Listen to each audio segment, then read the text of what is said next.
পৌলমী। পৌলমী হচ্ছে না পড়া করে এসছে, না কোনো কিছু দাগিয়ে নিয়ে এসছে, কিচ্ছু পড়া দেয়নি, না বাংলা, ইতিহাস, ভূগোল। আচ্ছা, অভিভাবককে দেখা করতে বলো, যে একদিন গার্জেন দেখা করুক। প্রীতি, প্রীতি হচ্ছে অর্ধেক পড়া করে, অর্ধেক পড়া হয় না, ঠিক আছে। সোহার কোনো পড়া দেয় না, আজ জীবনেও পর্যন্ত কখনো- কোনো দিন দেয়নি, না ইতিহাস, না ভূগোল, না বাংলা, কোনো দিন না, পড়ে দিতে বললেও দেয় না। আচ্ছা, নিপাও আমরা এখনো পর্যন্ত কোনো দিন পড়া দেয়নি, ওর তো বই নেই, কোশ্চেন ব্যাংক কোনোদিনও করেও না, কিছুই বলার নেই আমার।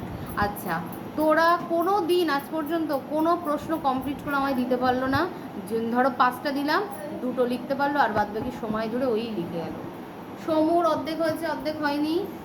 আর দীপুর তো মানে অর্ধেকেরও কম পড়া করে আসে, বাদ বাকি পড়া করেই আসে। আর কামাই করার মধ্যে কামাই করার মধ্যে শুভ, ও শুভ হ্যাঁ। রাখি কখনোই ঠিকঠাকভাবে পড়তেও আসে না, পড়াও জানে না, সিলেবাস তো বোঝেই না। যদি অভিভাবকের হস্তক্ষেপ না থাকে তবে রেজাল্ট পাওয়াটা খুবই কঠিন বিষয়, এই যে 1 সহজে ঘন্টা পাবে না। ধরে সোহা এই যে বসে কিচ্ছু লেখেনি, কিচ্ছু না।